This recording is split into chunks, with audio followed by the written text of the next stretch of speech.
Ah, la poésie des conflits modernes. Rien de tel qu'une petite guerre asymétrique pour réveiller les consciences et les absurdités du monde.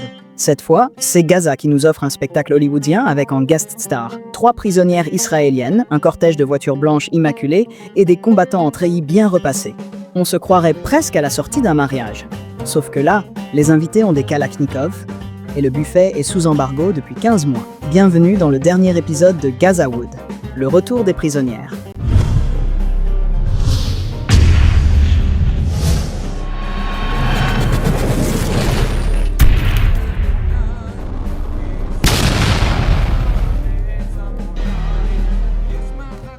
Imaginez la scène. Des combattants de Hamas, frais comme des gardons, sortent de leur tunnel avec la classe d'un James Bond palestinien.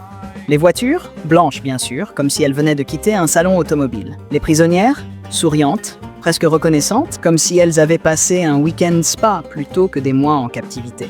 Et le tout sous l'œil médusé des médias israéliens qui se demandent si leur armée, avec ses 67 milliards de dollars de budget, n'a pas confondu Gaza avec un club de vacances. Côté israélien, on a Benjamin Netanyahou, le chef d'orchestre de cette symphonie du chaos, qui promettait il y a quelques mois la fin de Hamas et la victoire totale.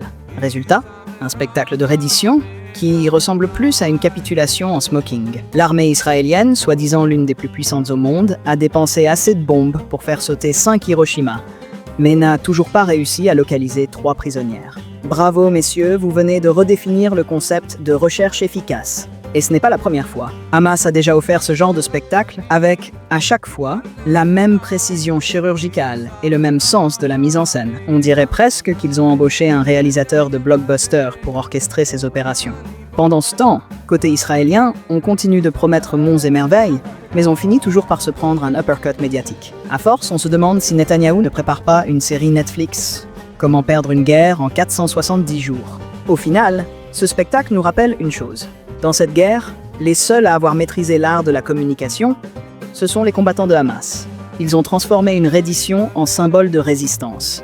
Une défaite annoncée en victoire médiatique. Et pendant ce temps, Israël, avec ses drones, ses satellites et ses milliards, semble jouer dans une mauvaise sitcom. Alors bravo à Hamas pour ce coup de maître. Et à Netanyahou, eh bien, on lui souhaite bon courage pour la saison 2. Parce que visiblement, la saison 1 est un flop monumental.